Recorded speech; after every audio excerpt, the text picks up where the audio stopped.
back down and shut your trap. It's time for Keeping It Sports with M3. Are you ready?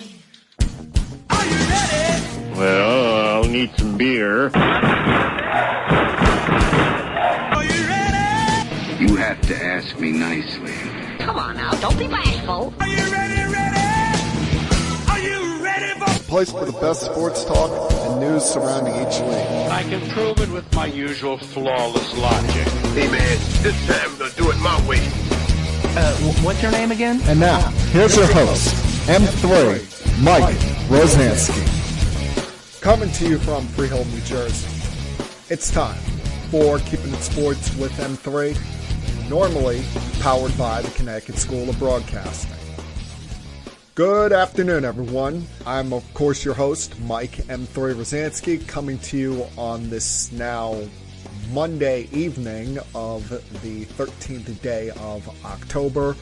Hope your day is going well. Hope you're starting the week off on the right foot after what was, hopefully for most of you, a very good, safe, not so eventful weekend.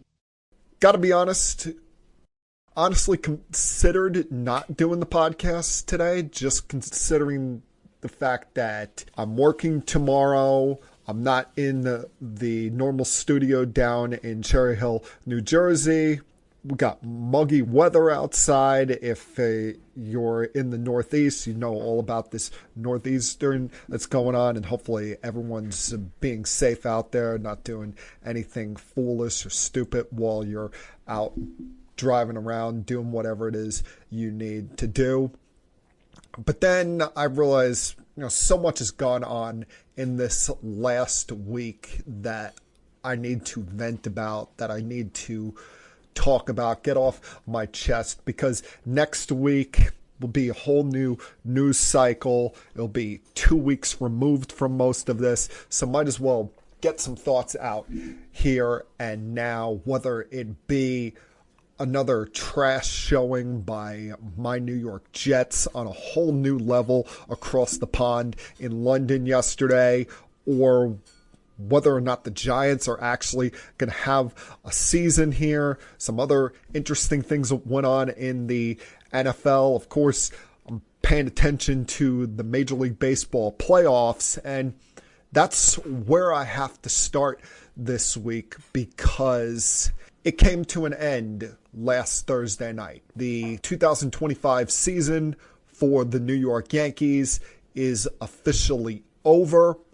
I shouldn't say I'm surprised by this, because I came into this postseason feeling like nothing would be a surprise. When I did a postseason preview 2 weeks ago at this time, I looked at it and said 11 of these 12 teams, the one exclusion being the Cincinnati Reds, but 11 of these 12 teams, while everybody's got flaws, everybody has their little issues, whether it be an injury or a weakness somewhere along the way in their roster, I honestly looked at this postseason and said that this was the one time that the analytic nerds were correct in saying that the playoffs are a crapshoot. Normally, I think that is a bunch of nonsense. Normally, I think it's, go in with your best guns a-blazing, put out your best lineup, don't deviate away from the things that worked for you best in the regular season, instead of trying to be cute and be the smartest guy in the room. But when you looked at not just the American League, baseball in general entering this playoffs, it really did seem like it was wide open. And my thoughts, my vibes, my energy for the Yankees was at an all-time high after they had defeated the Boston Red Sox in the wild card series. Coming back after losing game one in the heartbreaking fashion that they did, getting a solid performance by Rodon and heroics out of the bullpen, getting some clutch hits late up in the game, to then having as dominant a postseason showing, no matter the round, that we've ever seen from a rookie pitcher in Cam Slittler, I said, you know what? They've got a chance to do some special things. They've got a chance to make this a fun October. But less than 48 hours later, it felt like all of those good vibes went out the window. It felt like all of that deviated away.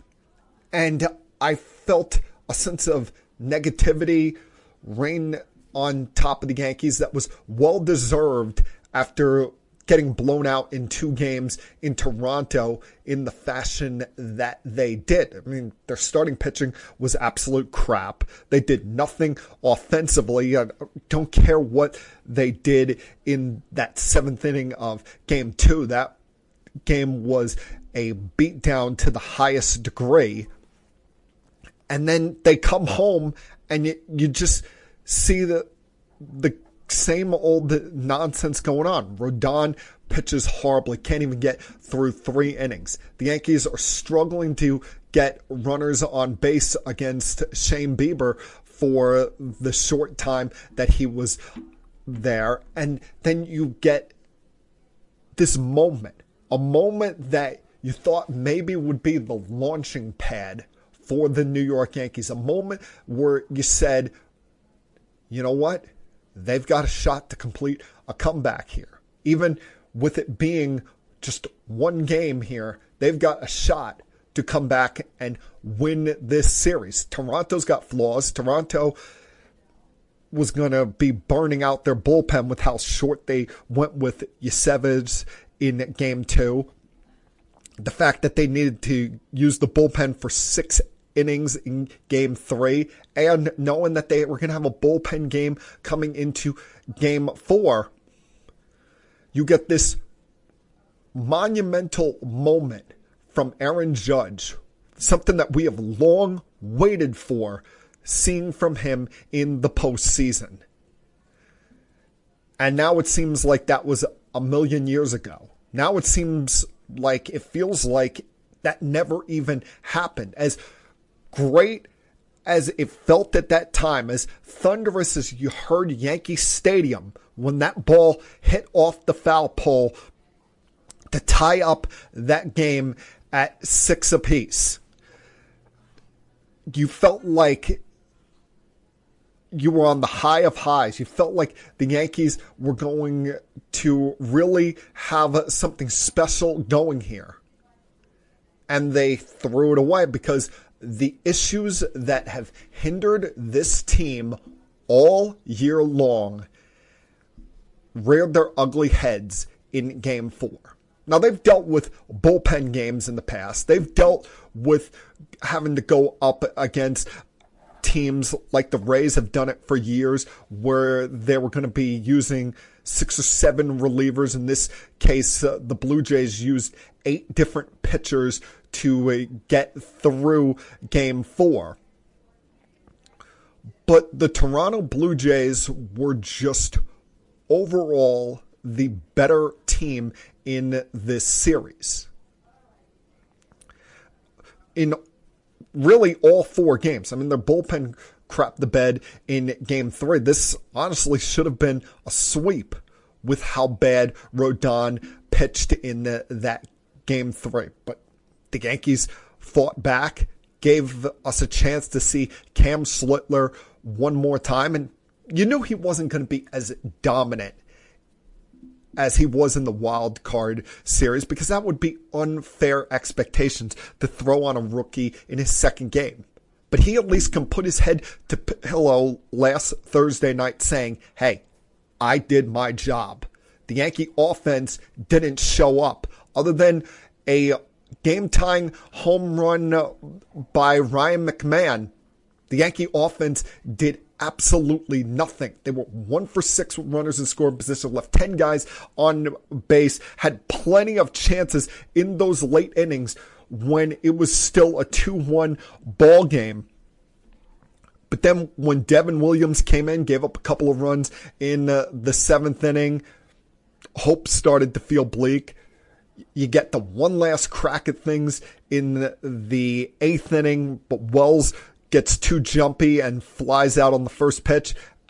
And then you get teased in the 9th inning with Bellinger striking out with him being the tying run at the plate.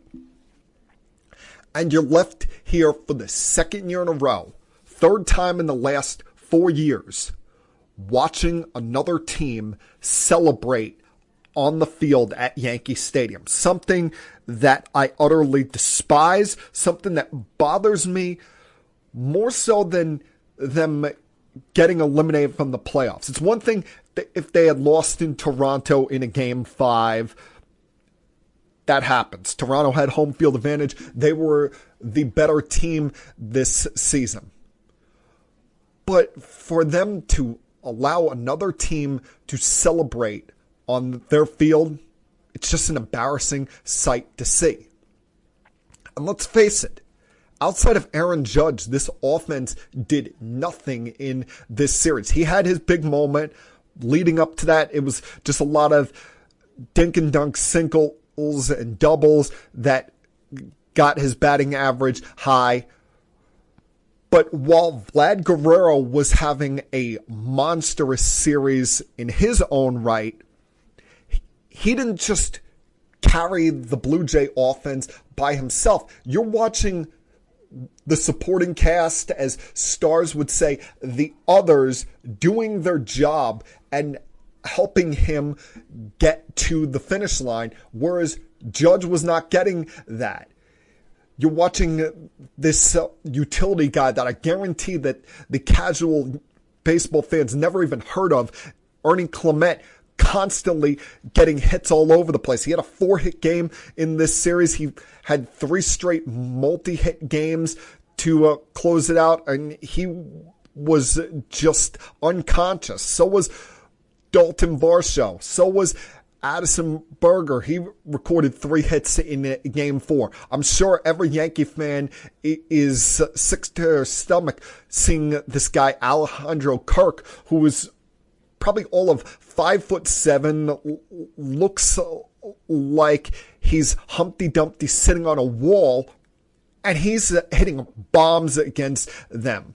All of these guys, Nathan Lukes, Miles Straw, these guys that no one's ever heard of in their life, they're not big sluggers, they're not big stars, but they constantly were getting those key hits, getting the extra man on base, taking the extra base, putting pressure on the Yankees pitching staff and the Yankees defense.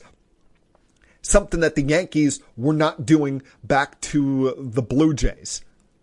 You look at this lineup.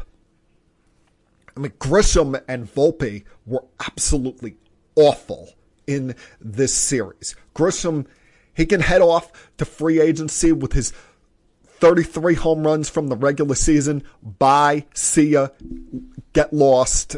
I don't need the teacher's pet of the front office getting a ridiculous contract. That has the makings of being another Jacoby Ellsbury, Aaron Hicks-like bad contract, giving it to a guy who's only had 1 great year in his career. And then there's Anthony Volpe, who I'm sure the front office is trying to figure out a way to spin this right now so that he's not getting booed unmercifully on opening day with how bad he's been since May, and then how hideous he was in the postseason. But beyond that, Bellinger did not have a good series. Giancarlo Stanton was bad in this postseason. And then you really did not get anything from either of the young guys, Ben Rice or Austin Wells. Ben Rice had that 1 home run against the Red Sox in Game 2 of the Wild Card Series. But outside of that, he was a non-factor through all of this. And then when you look at the pitching staff, the Yankees came into this series with seemingly on paper the advantage when it came to starting pitching. But this is why we play the games, folks. This is why sports, you can't script it. Sports is the greatest reality show that we have out there, because it may say on paper that the Yankees had the better, more experienced starting staff, but they sure didn't show it. Nobody other than Schlittler went beyond the third inning. He's the one guy of this staff. There's about 5 guys on this team that you look at and you could say they can walk away from that stadium on Thursday night while disappointed the series is over, disappointed that the Yankees fell short of their goal once again of winning a World Series. There's 5 guys that can say, I did my job. Judge, Schlittler, Bednard, Cruz, and Duvall. Outside of that, the rest of these guys came up short. And something's got to change here, folks. There has got to be changes to not just this team, but this organization in general. When you take into consideration some of the things that went on in this series that exemplified the Yankees' problems, they're so reliant on the home runs, and you see what happens when they're not hitting home runs, how quiet an offense they can be. You need more guys in this lineup that are going to hit for contact, that are not just going to be swinging for the fences every at-bat, and you're sitting there on your hands waiting for the 3-run homer. So that there needs to be more of a organizational philosophy in that. I talked about how Grisham is going to be a free agent this offseason. I would not bring him back. In fact, I would go into next season with Jason Dominguez as my center fielder. A lot of the fallback in what Jason Dominguez was this season and what I thought he was going to be this year, I think was because of the position change. Moving him from center field, where he has normally been throughout his entire career through the minor leagues up to the big leagues, to learning left field on the fly in the big leagues at Yankee Stadium, where, as we know, the sun is right in your face playing left field at Yankee Stadium. I'm not trying to make excuses for him. He's an adult. He's got to be able to adjust. But doing it for the first time in his baseball career is a lot to ask for a 22-year-old. And their excuse in spring training was, oh, we're playing him in left field because we don't want to start him in center field and then constantly have to move him to left field on the days when Grisham plays. If you've listened to this podcast for the time that I've been doing it, the time I talk about the Yankees, you would know I don't like to compensate for backup players. You're a backup player for a reason. You play where needs to be on a given day. Unless you're the backup catcher, I'm not going to deviate from one of my starter's strengths just to make a backup player who's only there to play maybe twice a week feel comfortable. And no one saw this coming, what Grisham did this year. He got hot. He was on a roll. That's why they had to keep playing him. But remember, he hit .236 in the regular season. So he was really a feast or famine hitter, not a true leadoff guy that you would need to be out there. But in general, this front office needs to change, and there needs to stop being so much complacency here. People need to feel uncomfortable. There needs to be a sense of urgency, because next April, believe it or not, folks, is not so far away. Next April, the captain, Aaron Judge, will be 34 years old. What we have witnessed for the last almost decade now is true greatness on display. In some sense of this, I feel like it's gone underappreciated. In some sense, I think we've taken it for granted how great this player is and how much of a leader he has been for this team, how much of a model citizen he has been for this organization. We have not truly appreciated it and have forgotten, like everybody else, he's human and Father Time at some point catches up to you. He's going to be 34, and even though he started his big league career late because he went to college, came up to the majors when he was 24, 25 years of age. At some point, there's going to be a time, and I don't think it's going to be for the next 3, maybe 4 years, but there's going to be a point where Aaron Judge is not the best player in baseball. There's going to become a point where Aaron Judge is not hitting 50 home runs a season and not able to right all of the Yankees' wrongs. And he is really the reason why Brian Cashman and Aaron Boone still have jobs. You see how bad this team plays without him. You see how much of a struggle it is for them in the times when he has been on the IL, especially 2 years ago when he had the toe injury. He has carried this franchise in every sense of the mean, and that they have not done enough to put a winning team, a championship winning team, should I say, around him. They've had winning seasons with him here every year. They've made the playoffs almost every year other than 2023, and that was the year that he missed a lot of time due to the toe injury. But do you really want this era, the Aaron Judge era, to go by without a championship? And think about this now. It has now been 16 seasons, 16 years where the Yankees have not won a championship. And I know to some places that doesn't seem like a long time, but in Yankeeville, that is eternity.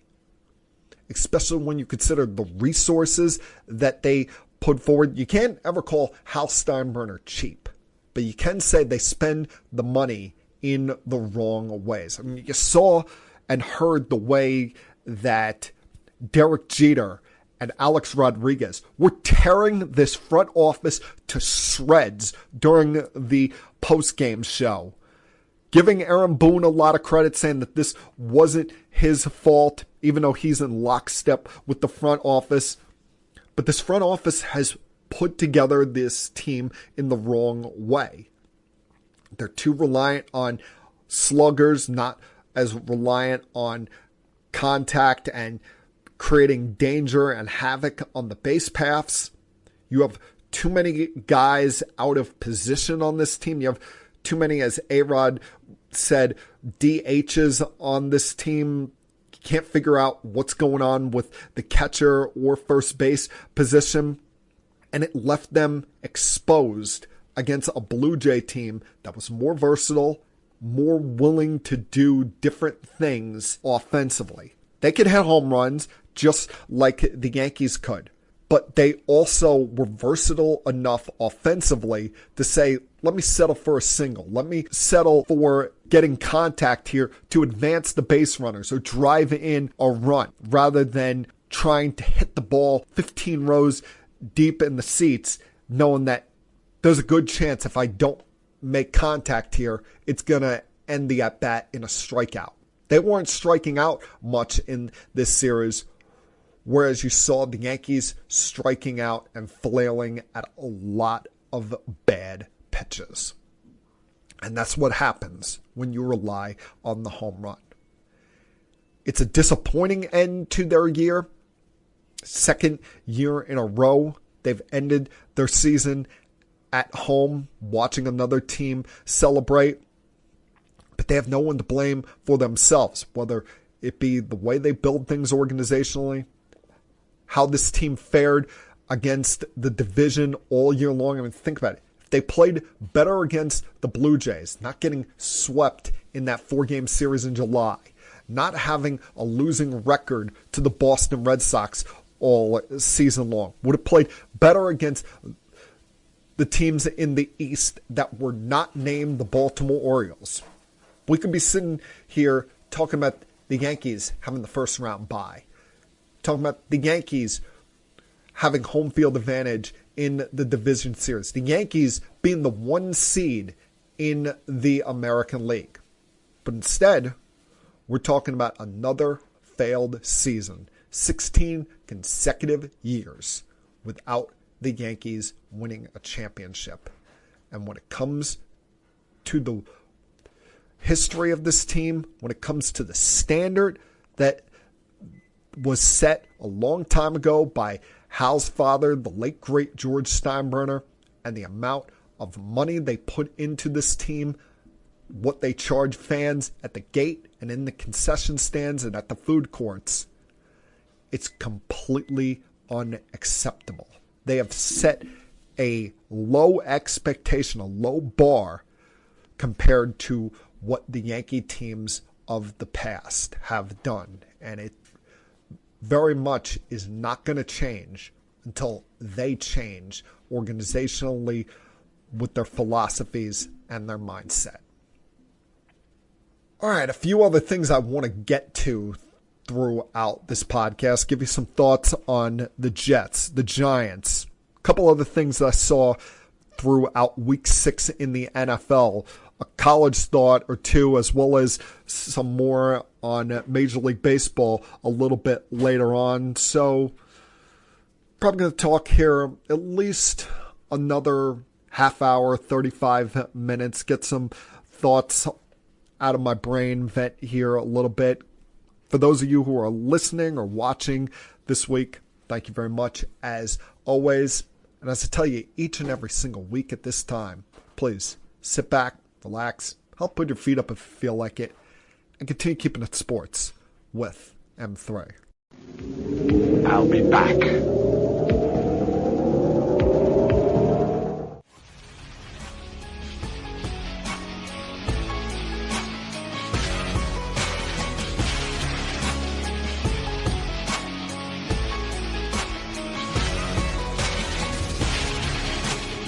Coming into this weekend, I had hoped that the Yankees would be the only angst that I had to deal with this past week. That would be the only disappointment that would come across the sports world that would have me saying, ugh, coming into this podcast. But then, just when I can't be at more of a sports fan emotional low, then comes the angst of my existence. The team that I dread, that I root for, and that I'm a season ticket holder for. And really, you have to question my sanity and wonder if there's something wrong with me for rooting for this team. That being the New York Jets. See, it's a different kind of angst and disappointment when it comes to the Jets and the Yankees. When the Yankees fail, it's disappointing. Oh, the season's over. Had so high expectations coming in and feeling like it's another lost season. When the Jets lose, it's almost always because they're a crap franchise. They're a crap team. And they make you dread your existence as a sports fan.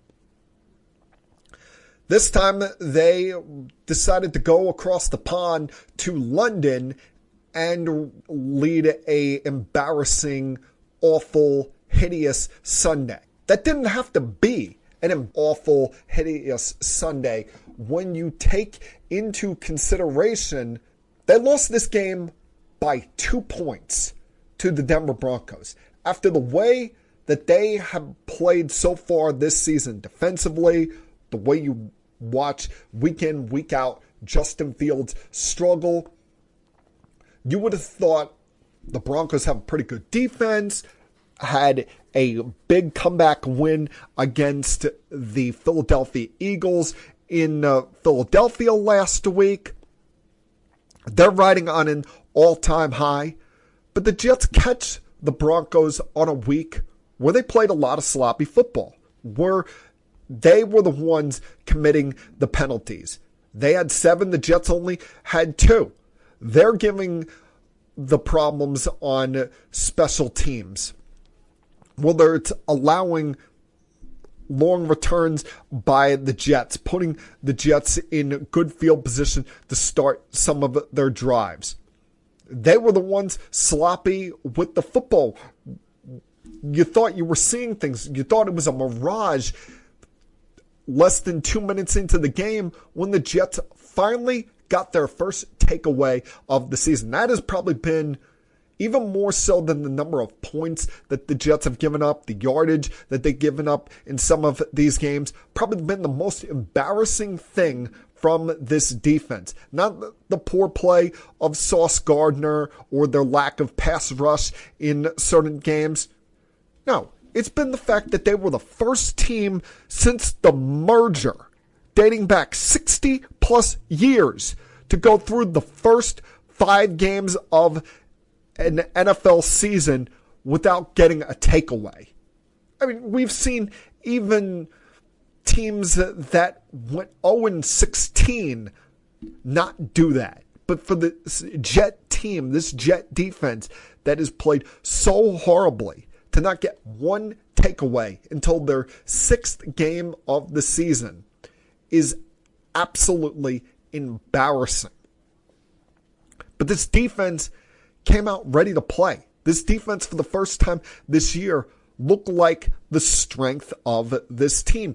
Even not making the boneheaded penalties, even getting a gift to them early in the third quarter with a holding penalty, offensive holding, when Michael Carter was trying to rush Bo Nix in the end zone. Normally those things don't happen for the Jets, but they get that holding penalty in the end zone, leading to a safety and a Jets lead in the second half of the game.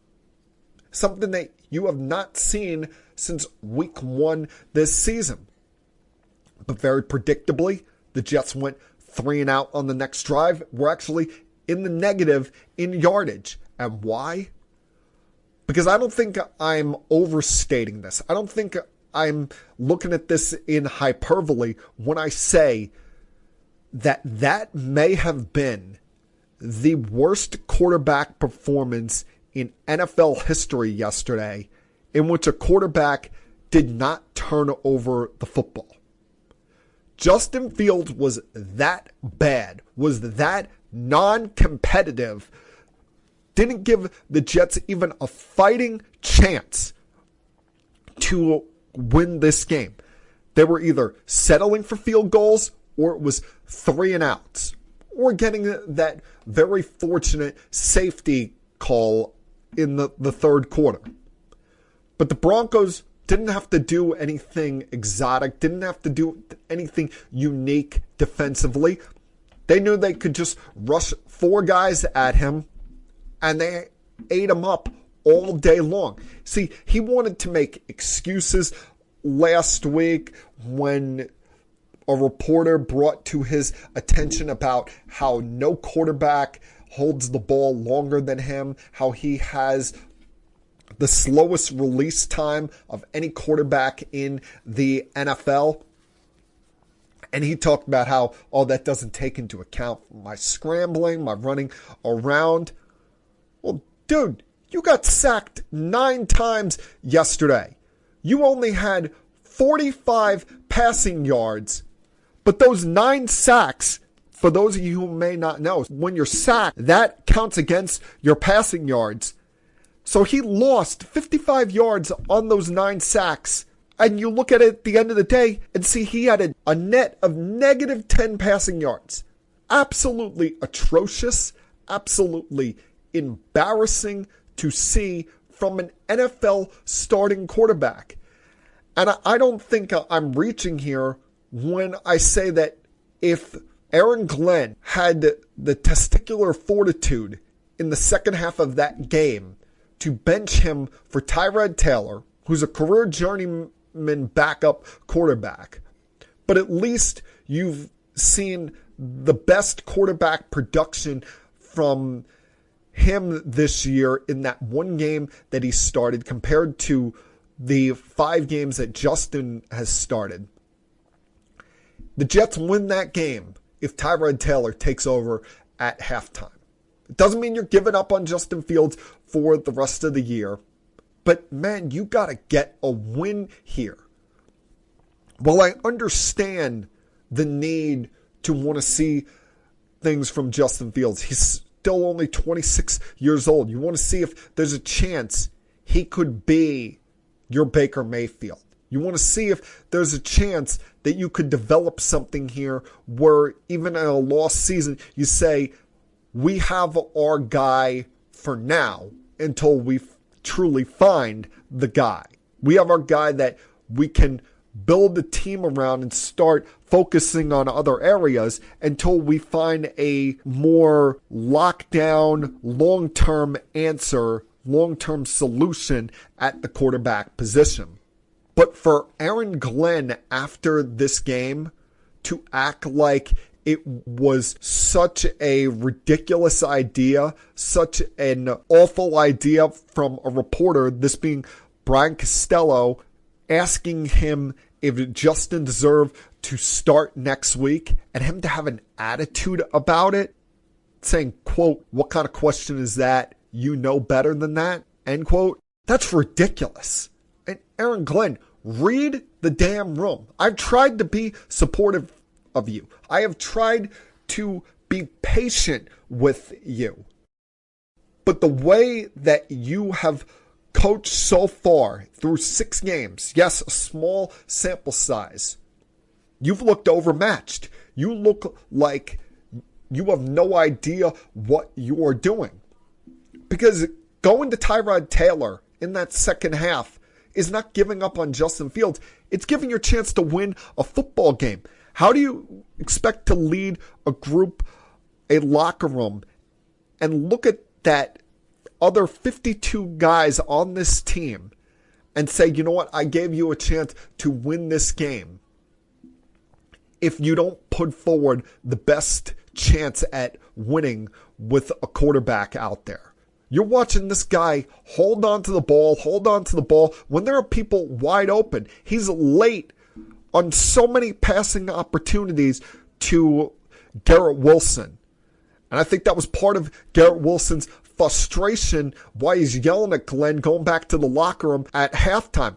Also, that the way that he managed that final minute of the first half made no sense in the world. It's one thing, you don't want your kicker to kick a 60-plus yard field goal on a field that he's not used to kicking on. But Fields takes a sack on second down. You just let the clock run on the third down when he completes that short pass, and you're willing to just let the clock run out instead of maybe trying a Hail Mary on that play, seeing if there's maybe a defensive penalty downfield that could set you up for a field goal right before you go to a halftime. And then the final drive of that game is another example of why Justin Fields is not the guy. When he gets sacked twice in that final drive for holding the football too long, and on second down when he clearly could have set them up for good field goal position. One, he has a short throw to a short throw to Garrett Wilson. And then he has the third down play where if he gets the ball out just 1 to 2 seconds sooner, they set themselves up in better field goal position for Nick Folk to possibly hit a game-winning field goal. I've tried to root for Aaron Glenn here, especially because he was a very good player at one time for the Jets in the 90s into the 2000s. But he just looks so overmatched coaching this team right now. And you sit here and you wonder, when is that win going to come? Yeah, there's games coming up where you say, oh, maybe that's the one. But I'm sure these teams are looking at the Jets saying, yeah, we're not going to be their one. We're playing a whole hell of a lot better than them. Whether it be playing the Panthers this week, who have now won 3 of their last 4 games, are coming off of a last-second victory against the Cowboys, and Rico Dowell has been amazing the last 2 games. Or the Bengals, who just got Joe Flacco from the Browns this last week, looked a whole hell of a lot more competitive than any of the games that they had Jake Browning in since Joe Burrow went down with an injury. The Browns, we've seen how their defense has played. You got them coming up in early November. By the time you play the Baltimore Ravens, Lamar Jackson and company should be back. Even if it's a down season for them, they'll have enough pride to go out there and still kick the Jets' ass. And all the way around, this is just an utter mess. And it's like rinse, repeat. No matter who the quarterback is the last 15 years or the head coach is, it's the same nonsense that the Jets can't get away from. The only consistency is their inconsistency and the same owner, which is why they can't get anyone of respectability that has had experience as a head coach to come in here and coach this team, and why this is going to continue to be such a crappy situation with no end in sight. I'll be back.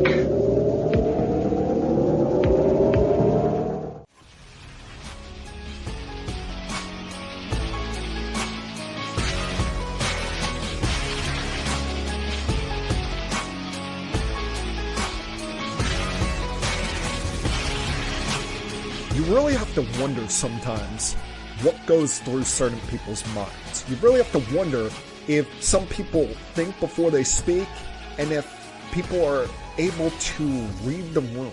That's one thing that I'm a big believer in, and that's reading the room, to be aware of your surrounding.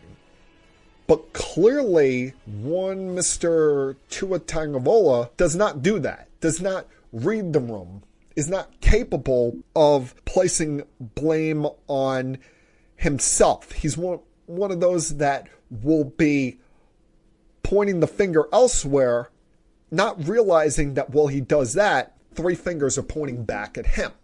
Because his comments yesterday after the Dolphins lost at home to the Chargers came off as completely tone deaf, came off as someone that's not aware of his own football reality. When you look at this Miami Dolphins team, a team that mid-summer I had listed as my hot mess team of the year, a team that people thought maybe they could be a playoff team based on their offensive talent, but that you had a lot of potential knuckleheads in the room. You had a quarterback that you can't trust physically to stay healthy, and a quarterback that has never shown that he can win in the big spot in the NFL, in Tua, and a head coach that was clearly on the hot seat in Mike McDaniels after a season where they started off 2-6, got hot a little bit at the end, but failed in week 18 when they had a chance to go to the postseason with everything on the line in that final game, stunk up the joint at MetLife Stadium against the New York Jets. And since then, they've gotten off to a hideous 1-5 start. A lot of games where they're getting the loss in the final minute of the game. They've lost 4 games so far in the final minute. And then you have Tua's comments after the game yesterday, after they lose on a 33-yard field goal at the buzzer by Dicker. And Tua's saying, I think it starts with the leadership in helping articulate that for the guys, and then what we're expecting out of the guys. We're expecting this. Are we getting that? Are we not getting that? We have guys showing up to players-only meetings late, guys not showing up to players-only meetings. There's a lot of that going on into that. Do we have to make that mandatory? Do we have to not make that mandatory? End quote. And this coming after a game in which he threw 3 interceptions. Now, one of them was the Hail Mary at the end, so you don't throw too much shade on him for that. But first drive of the game, you throw an interception that resulted in a Chargers field goal. Then midway through the third quarter, you throw another pick. Chargers follow that up with a touchdown that put them up by 10. Now, they fought back, made a game of it, took the lead late. But there's no moral victories, especially at a time where you're fighting for your head coach's survival. Hell, Tua's probably fighting for his own survival as a starting quarterback, not just for the Dolphins, but in this league. Because people have seen how he struggles outside of Miami. People have seen how he struggles when it gets colder, and he has struggled in primetime atmospheres, unless he's playing the New York Jets. And the only thing that's surprising with the Dolphins for me so far this year is that they're not going to be the ones to have their head coach be the first one fired in season. That turned out this morning to be the Tennessee Titans, who fired their head coach Brian Callahan after only 23 games as head coach and a 1-5 start this season. And that's one of those things that you get concerned about if you're a team that has a young quarterback, is not having continuity, not having organizational consistency, because now Cam Ward's going to have an interim head coach for the rest of this season, likely going to have a new head coach and new play caller going into next year. So you're going to be going into a second year in a row where he's learning a new system, learning a new way in the NFL, and that doesn't build any consistency, any comfortability when trying to develop a young quarterback. And one of the things that I worried about as an outsider looking in when it came to the Giants and the Jaxson Dart situation, with Brian Daboll, the head coach, and Joe Schoen, the general manager, clearly on the hot seat coming into this year. While there was no playoff mandate, John Mara wanted to see something better out of this organization coming out of this season. But if you're a Giant fan today, you have reason to smile. You have reason to have hope. You have reason to have belief. Because in the 3 weeks since Jaxson Dart has taken over as the Giants' starting quarterback, there has been reason for hope, optimism, and a belief in better days ahead.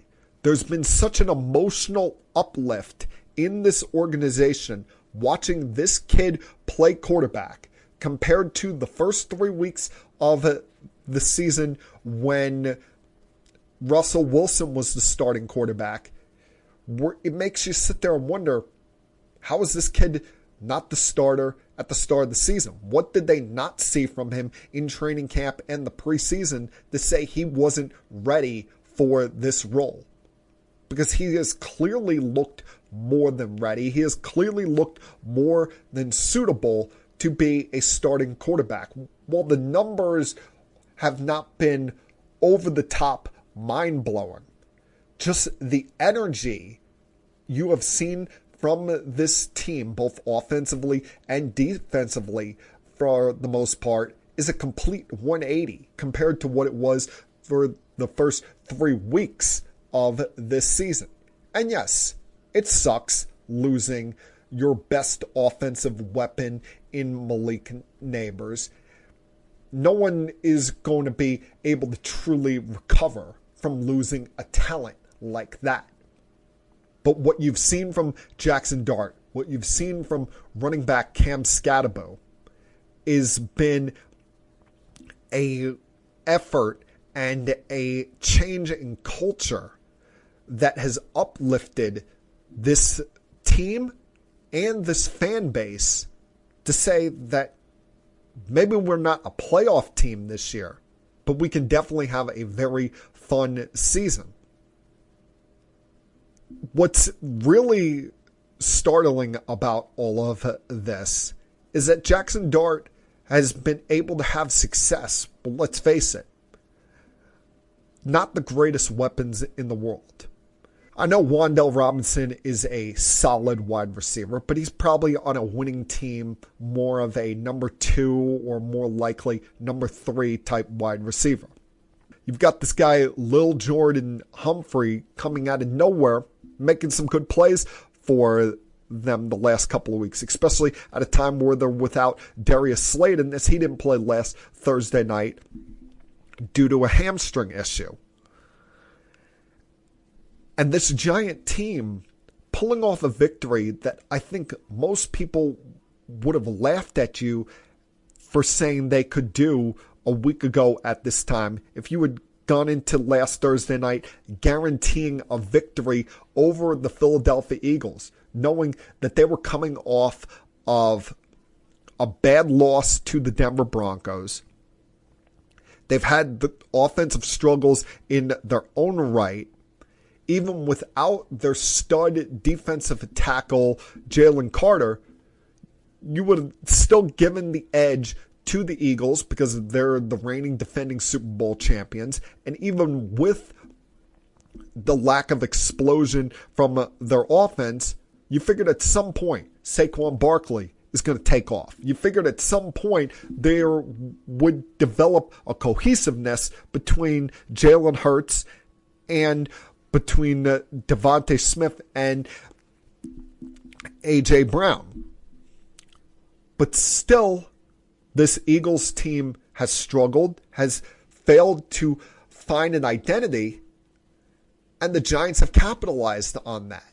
The Giants took advantage of that, took advantage of the missteps by Jalen Hurts in this game, took advantage of their best defensive lineman not playing in this game, ran the ball right down the Eagles' throats, and looked like the more cohesive, looked like the more ready-to-play team last Thursday night, and went out there in the final 3 quarters of this game after what was nip and tuck through, I would say, the first 20 minutes of game action. But the other 40 minutes, the Giants kicked the Eagles' ass. Yes, there was the scare when Jaxson Dart went into the tent after getting hit in the third quarter. And that's a little bit of a thing that he's going to have to calm down on. He's going to have to learn how to slide, not take so much contact in these games. But boy, is he fun to watch. Has he added a level of emotional high, emotional intensity that the Giants were severely lacking and have lacked for a long time. I mean, you see how loved and how much he's lifted that organization. Everybody and their mother, whether it be the head coach, whether it be Cam Scatterbo, whether it be, hell, even people from the high-ups of the Giants organization were leaning their head into that medical tent in the third quarter to see if he was going to be okay, because they know that he is their meal ticket going forward. He is what is going to provide this team a spark and provide them an uplift in getting back to being a winning team. So much can change with a team when you have a young quarterback who can come in and show that he can not just be the on-field general, but show that he knows what the hell he's doing. And you see it all the time throughout this league. When a team gets it right at quarterback, no matter what the weapons are around him, no matter how mid, as the kids say these days, the weapons at wide receiver and running back can be. We've seen some young quarterbacks come in and play beyond their age, play beyond their experience, and lift the team up and get them into a spot from looking like they were in the pits to now looking like they're in an upward trajectory. And that's what the Giants have got now when it comes to Jaxson Dart. Yes, it's only 3 starts. It's a short sample size.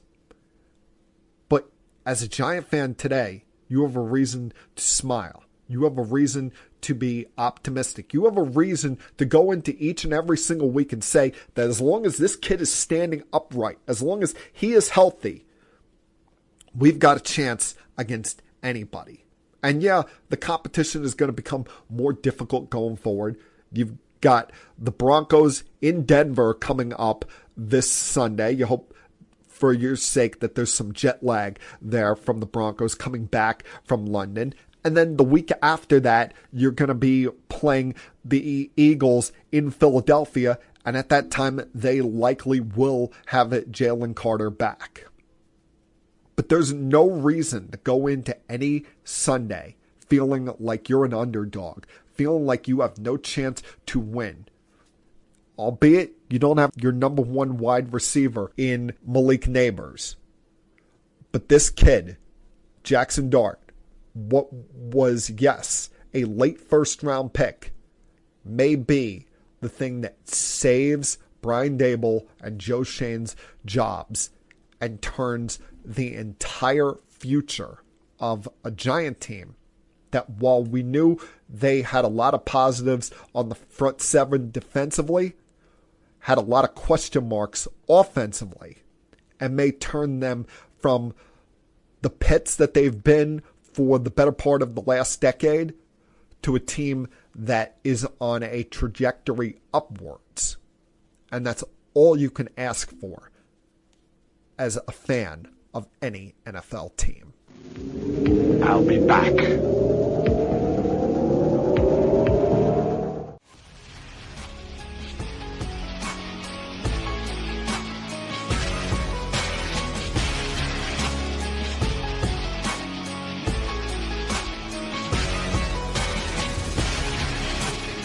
We can never be truly surprised by anything that goes on in the sports world. Every time we say we think we've seen the most shocking thing or think that something just comes out of nowhere, all of a sudden the next big breaking news headline will come out and leave us floored, leave us at gasp. And while nothing, especially in the world of college football, should ever be truly stunning, because we see upsets all the time, we see big programs, no matter who you are, no matter how many national championships or how many times a team has been in the college football playoff, we've seen all the time programs go through a little bit of a lull. It is very stunning to see what has happened to Penn State's football program in just the last 3 weeks. Think about this. 3 weeks ago at this time, the Penn State Nittany Lions were the number 2 ranked team in all of college football. They were on the high of highs, even though their competition was not that of record-setting, not that of overly impressive. They were still 3-0 against teams that they probably had to pay to come play them. But then when conference scheduling began against other Big Ten opponents, that's when this season began to fall apart on them, starting with a home game 2 weeks ago against the Oregon Ducks that they lost in overtime. Now, it's one thing you lose at home to a team like Oregon that has been highly successful over the years, has been one of the top programs in the country for a while. But then to have back-to-back losses against teams in UCLA and Northwestern, who you were 20-plus point favorites against, anything was up for grabs. And I know they lost their quarterback, Drew Aller, to an ankle injury on Saturday. But what a whirlwind of a 24 hours it was. You go from not only falling out of the top 25 rankings earlier in the week, then Saturday you lose at home to Northwestern and lose your quarterback in the process. And Sunday morning, their head coach, James Franklin, gets fired. Little bit surprised by the turn of events, a little bit surprised that this actually happened. But I can't exactly say that I'm sitting here saying that it wasn't deserved. I mean, for one, if you paid attention, I've never exactly been a fan of this guy as a head coach. A, he acts like an ass on the sidelines and can be as unsportsmanlike of any coach I've ever seen. But B, let's not act like he had this amazing track record, this amazing resume against top-tier opponents. That loss against Oregon dropped him to 4-21 against AP top 10 opponents and 1-18 against top 10 ranked opponents in the Big Ten Conference. That's a winning percentage of 160 against AP top 10 teams, tied for the third worst by any coach since the school started the poll era beginning back in the 1930s. And yes, you want to give him credit for what he took over.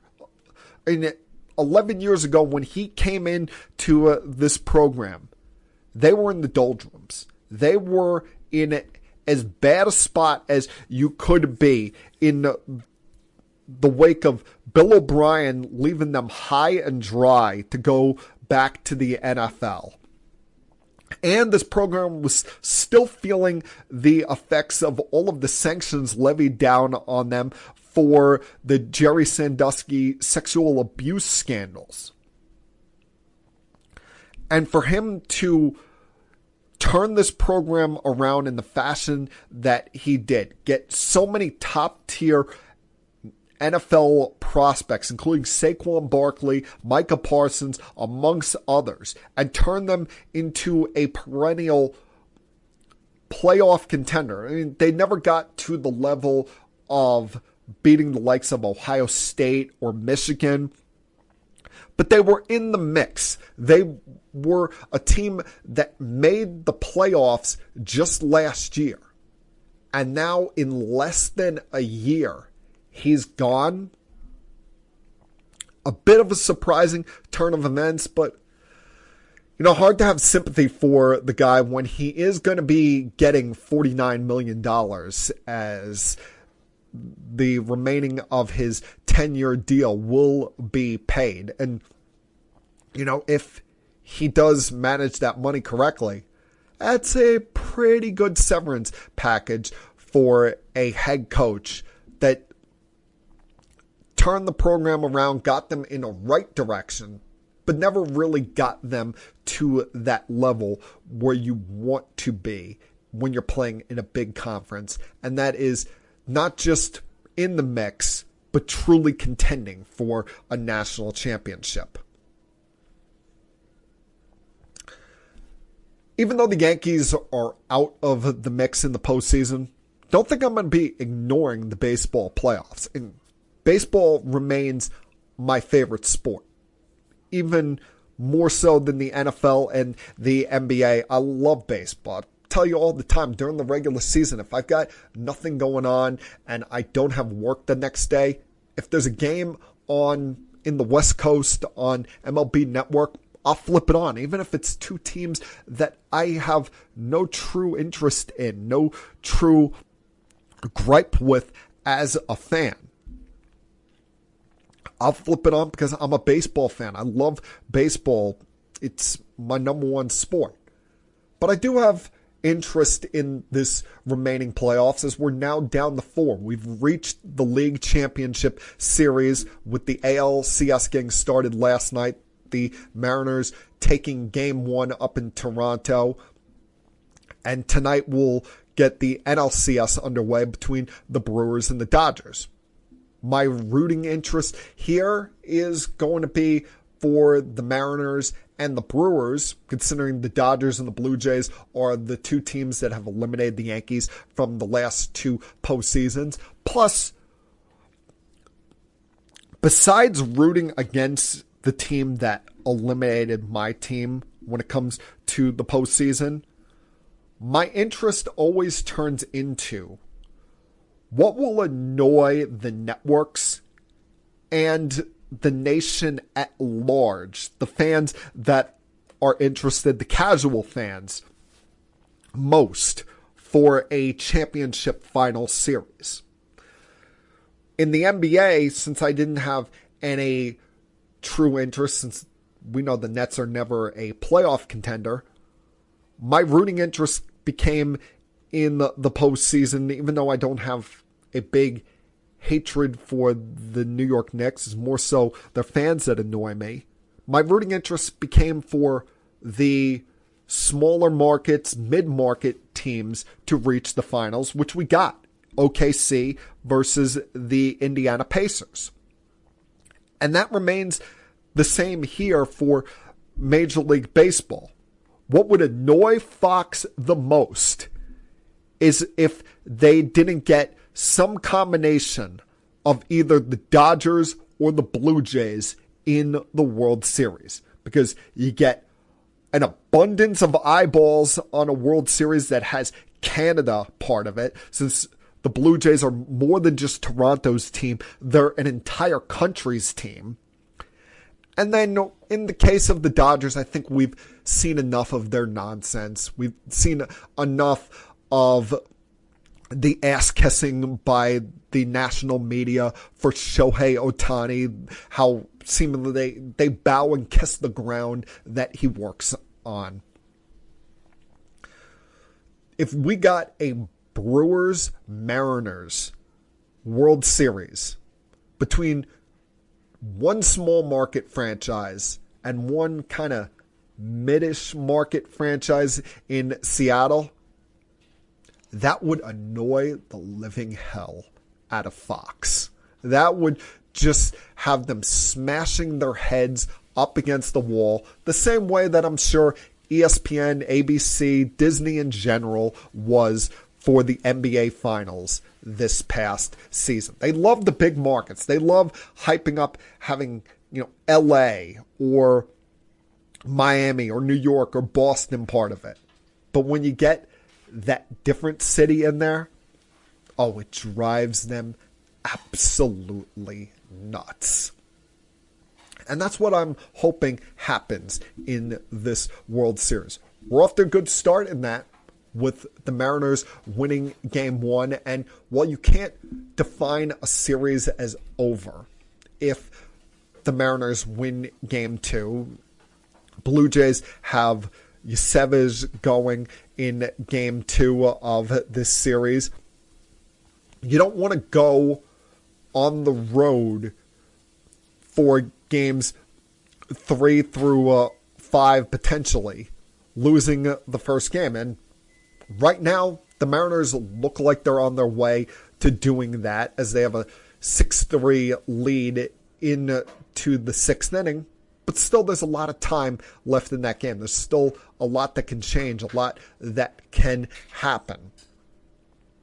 But we are on our way to just that happening. Now, in the NLCS, I don't know how the Brewers do it when you consider they really have one starter and are going with a lot of opener games.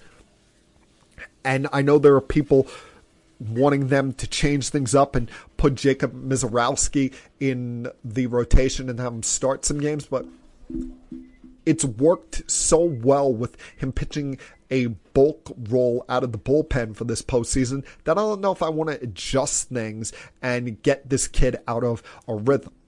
But boy, would it just be a gift from the baseball gods for yours truly if we got that Seattle versus Milwaukee World Series.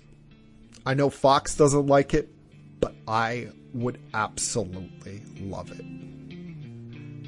And that, my friends, was Keeping It Sports with M3 for Monday, October 13th, 2025.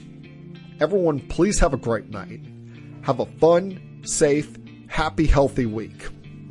You got one life, people, so you might as well try to live it up. And I'll talk to you guys again, same time next week. Until then, peace. We have to go. Good night, everybody. I have had enough of you. Thank you for all the fun. Thank you. Hey, shut up, will ya? I don't want to see you. I don't want to hear you. I don't want to smell you. Now leave. I'll be back.